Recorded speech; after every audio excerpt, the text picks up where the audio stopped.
Sunday Monday close করে দিবে। ছাত্ররা সানডে মানডে ক্লোজ করতেছে।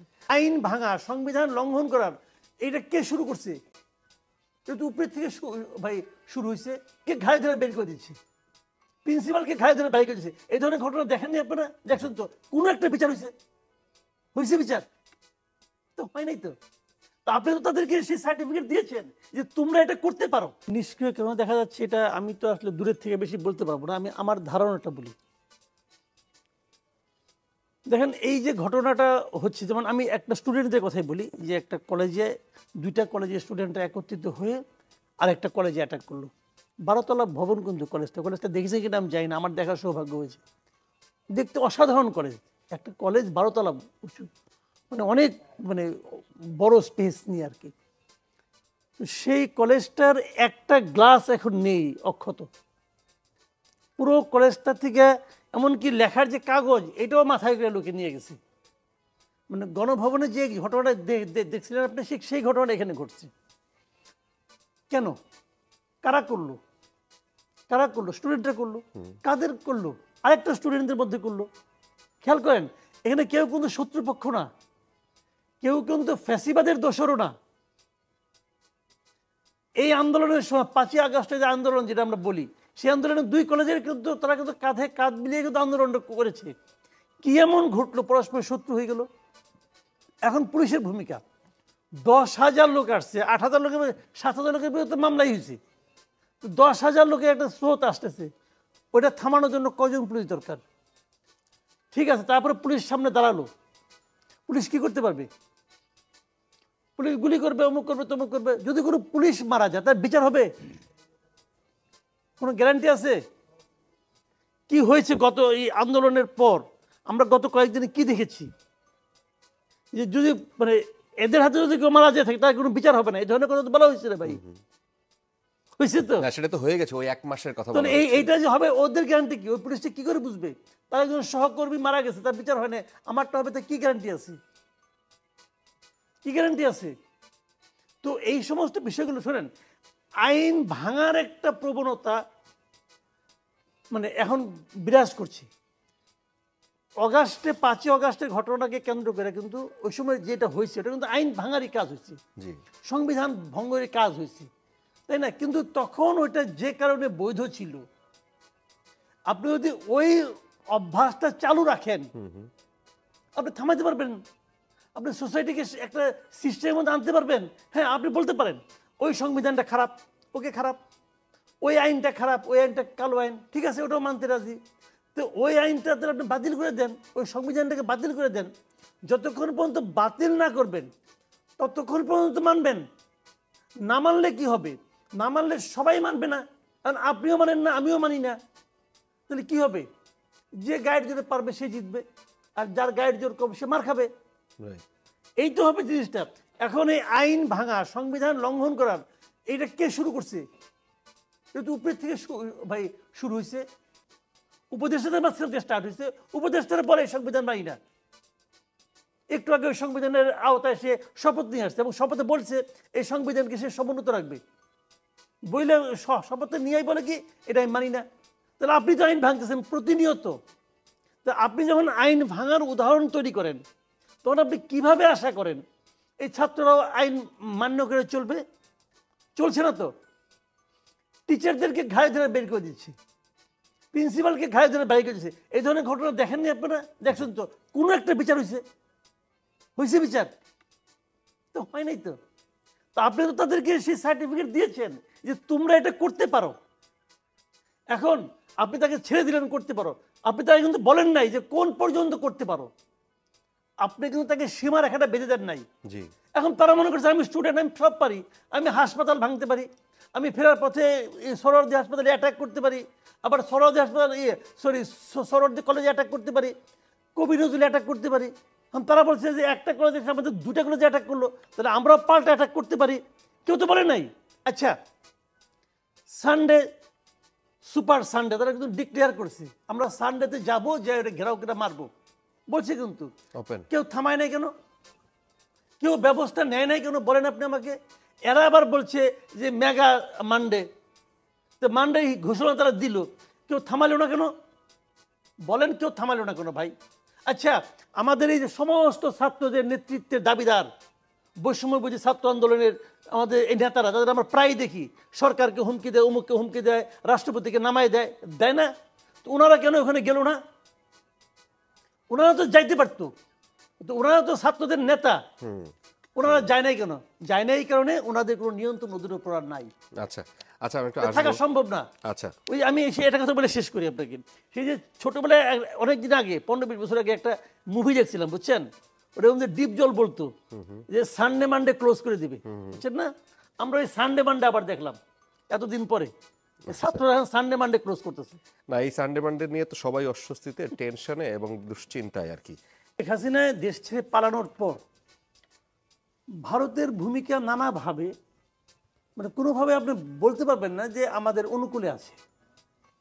মুখে তারা আমাদের প্রধান উপদেষ্টার সঙ্গে সম্পর্ক রাখতেছে, স্বীকৃতি দিচ্ছে, সবই ঠিক আছে, কিন্তু ওদের আচার আচরণ আমাদের প্রতি খুব মানে আন্তরিক এরকম মনে করার কোনো মানে মানে দৃশ্যমান কোনো উদাহরণ নাই, দৃশ্যমান কোনো নমুনা আমরা কিন্তু দেখি না। দেখেন আপনি ভিসাই দিচ্ছে না তো কাউকে, আপনি দেখেন কোনো আপনার এই মানে ট্যুরিস্ট ভিসা কিন্তু কেউ পাচ্ছে না। তো এগুলো তো আছেই।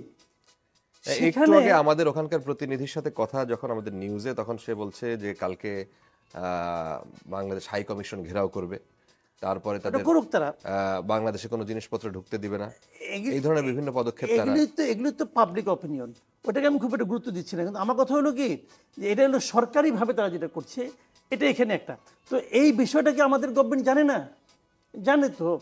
আচ্ছা, আমরা কি ভারতের সঙ্গে মানে এই বৈরিক সম্পর্ক রাখলে আমাদের জন্য খুব লাভ? আমি কিন্তু মনে করি না ভাই, যে যা মনে করে করুক। অনেকে আছে কিন্তু উত্তেজনা ছড়ানোর জন্য বসে আছে, কিন্তু আমি মনে করি আমাদের জন্য লাভ না। আমরা তো আমাদের অনেক কিছু তো ওদের কাছ থেকে আসে এবং আসতেই হবে, আমরা এটা অন্য জায়গা থেকে আনতে পারবো না। অন্য জায়গা থেকে আনলে আমাদের মানে পরিবহন কষ্ট অনেক বেড়ে যাবে, কিন্তু ওদের কাছ থেকে আমাদের আনতে হবে। তো সেক্ষেত্রে প্রতিবেশীর সঙ্গে আমি ঝামেলা কেন লিখে রাখবো? এই অবস্থায়, এই যখন বাস্তবতা, তখন আমরা কিন্তু এই চিন্ময় দাসকে গ্রেপ্তার করলাম কেন? আপনি আমাকে এই কথাটা জবাব দেন ভাই। এটা গ্রেপ্তার করার মাধ্যমে আমি কি অর্জন করলাম? ওনার বিরুদ্ধে যে মামলাটা আছে সেটা কি এইভাবে গ্রেপ্তার করার জন্য খুব প্রয়োজনীয় মামলা ছিল? যদি হয়ে থাকে তো এতদিন পরে কেন? এই মামলা দিয়েছে অক্টোবর মাসে, এতদিনে কেন, এখন কেন? সেই মামলায় তাকে অ্যারেস্ট করলেন। এটা আমি মনে করি এক ধরনের উস্কানি দেওয়ার। এই সিদ্ধান্তটা যে সরকারের কার কাছ থেকে আসছে আমার মনে হয় না খুব মানে আপনার ধীর স্থির কেউ এই সিদ্ধান্তটা দিয়েছে, ওনাকে অ্যারেস্ট করার এই সিদ্ধান্তটা। এখন তারপরে কি হলো? এখন ওখানে একটা হইচই বাদল, আজকে দেখলাম তো কি গণ্ডগোল হলো। একজন আইনজীবী মারা গেলেন, সেই আইনজীবীটাকে, সে কিন্তু পিপি, কিন্তু সরকার পক্ষের আইনজীবী। তার মানে কি সেই চিন্ময় দাসের বিপক্ষে ছিল? তাই তো ছিল। তাহলে তাকে মারলো কে? যেই মারুক, কেন এই মৃত্যুটাকে কিন্তু এক একজন যার যার পলিটিক্স অনুযায়ী এটাকে ইস্যু করবে। এই ইস্যু করলে পরে এর রেজাল্টে কি হবে? খুব ভালো কিছু হবে? হবে না তো। তো এইটা আমরা কেন ইনভাইট করতেছি? এটা এখন আপনি বলেন যে ইন্ডিয়া কেন এমন করে, ইন্ডিয়া এটা করা ঠিক কিনা? হ্যাঁ, ইন্ডিয়া এটা ঠিক না ধরলাম, কিন্তু তারা তো করতেছে। আমি একটা এক্সাম্পল দিয়ে বলি ইন্ডিয়ার ব্যাপারটা। আমাদের এখানে হিন্দুদের নিয়ে ইন্ডিয়ার কোনো উদ্বেগের শেষ নাই, বাট আমার কোয়েশ্চেন হলো ইন্ডিয়া কি একটা হিন্দু রাষ্ট্র? ইন্ডিয়া তো হিন্দু রাষ্ট্র না, এটা তো একটা সেকুলার কান্ট্রি, ঠিক কিনা? তাহলে আপনি আমাকে বলেন পুরো জুলাই মাস এবং আগস্টের 5 তারিখ পর্যন্ত এই 36 দিনে আমাদের দেশে যে নির্মমভাবে হত্যাকাণ্ড হয়েছে, নিরীহ মানুষকে হত্যা করা হয়েছে, ছোট একটা শিশুও পর্যন্ত রক্ষা পায় নাই, হেলিকপ্টারতে গুলি করা হয়েছে, এই ঘটনা নিয়ে আপনি ইন্ডিয়াকে উদ্বেগ প্রকাশ করতে দেখছেন? দেখেন না তো। ওরা মানুষ না যেগুলো মারা গেছিল? একটা সেকুলার কান্ট্রি যদি বলে যে ঠিক, তখন তারা কি বলছে? এটা বাংলাদেশের অভ্যন্তরীণ বিষয়। এখন যেটা হচ্ছে এটা বাংলাদেশের অভ্যন্তরীণ বিষয় না। আবার উল্টাভাবে বলেন আপনি, কাশ্মীরে তারা 2 বছর আগে যে কাজগুলি করছিল, বাংলাদেশে কোনো বিবৃতি দেওয়া হয়েছিল? আমরা কি বলেছিলাম যে কাশ্মীরে মুসলমানদের উপর নির্যাতন করা হচ্ছে? বলছিলাম আমরা? বলি নাই তো। তাহলে পরিমিতি বোধটা তো তারা শিখতে পারতো আমাদের কাছ থেকে। তো এখন এখানে মানে এই গত আপনার দুর্গাপূজার সময় আমি তো মনে করি গত 10 বছরের মধ্যে এইবারে দুর্গাপূজার মধ্যে এত শান্তিপূর্ণ দুর্গাপূজা কখনো হয় নাই। তাদের এটা টেনশনের শেষ নাই। আমাদের এখানে নাকি দলবদ্ধভাবে হিন্দুদের উপর অ্যাটাক করা হচ্ছে। কই হলো ভাই? আমি তো লোকালে একটা পত্রিকাতে এই খবরটা পাইলাম না, কোথায় হয়েছে? তারা যখন বলে, যে একটা এক্সাম্পল দিচ্ছেন, তারা আচরণ করতেছে এই কারণে যে আমাদের এখানে বিশাল হিন্দুদের অত্যাচার হচ্ছে, আগের গভর্নমেন্ট ফিরে আসলে সেটা সব ঠিক হয়ে যাবে। বিষয়টা সেরকম না। মানে ওনাদের এই আচরণগুলো আমার কাছে মনে হচ্ছে তারা একবার এক এক রকম আচরণ করতেছে। এটা কোনো লজিক্যাল না, আচরণ না। যে পুলিশ নিষ্ক্রিয়, পুলিশকে সক্রিয় করার বিষয়, এই যে একটা জিনিস যেমন উপদেষ্টা নাহিদ ইসলাম তিনিও বারবার বলছেন যে অস্থিতিশীল করার চেষ্টা হচ্ছে, গত কয়েকদিন ধরেই তিনি বলছেন যে তারা এটা মোকাবেলাও করা হবে। এবং আজকে আবার সবার সুর একই রকম, প্রায় সবার সুর বলতে তাদেরও সুর, উপদেষ্টাদের সুর, রাজনৈতিক দলের সুর, সবাইকে শান্ত থাকার জন্য সবাই আহ্বান জানাচ্ছে। কিন্তু এই অস্থিতিশীল করার যে চেষ্টা করা হচ্ছে, এই চেষ্টাটা কারা করছে, কিভাবে করছে? আচ্ছা, আপনি আমাকে বলেন, চেষ্টাটা করা হবে না এটা কি তারা ভেবেছিল? আপনারা 15 বছর এদেশের উপর চেপে থাকা একটা, আমি যদি স্বৈরাচারী সরকারই বলি, একটা স্বৈরাচারী সরকারকে আপনি সরিয়ে দিয়ে দায়িত্ব তাদেরকে সরিয়ে দিয়েছেন। তাদের এতদিনের আরাম, আয়ের সুবিধা, সুযোগ সুবিধা সব কিছু থেকে তাদেরকে বঞ্চিত করেছেন। তো ধারাবাহিক বিধান আরও চলতো। তো তারা হঠাৎ করে সবাই ভালো হয়ে গেল এবং তারা সবাই চাচ্ছে ইউনূস সরকার জিন্দাবাদ। এটা হয়। এবং এটা যারা ভাবেন, তারা কেন ভাবেন এটা নিয়ে আমি খুব আশ্চর্য হই। নাহিদ সাহেবরা কেন ভাবেন যে কেউ তাদের বিরুদ্ধে কোনো ষড়যন্ত্র করবে না? ষড়যন্ত্র তো তাদের ঘরে হচ্ছে। ওনারা যেখানে বসে অফিস করেন ওখানে নাই। ওনাদের সঙ্গে যারা প্রশাসনের যে লোকগুলি আছে, এই লোকগুলি তো আওয়ামী লীগের সুবিধাপ্রাপ্ত ব্যক্তি। তো সেই লোকগুলি কি তাদের ব্যাপারে ষড়যন্ত্র করবে না? ষড়যন্ত্র হচ্ছে। এবং এটা জেনে বুঝে ওনারা দায়িত্ব নিয়েছেন। ভাই, আপনি 15 বছরের একটা সরকারকে সরিয়ে আপনি আসছেন, মাথাগুলি সরিয়েছেন, তো নিচেরগুলি আছে না? সবাই তো আছে।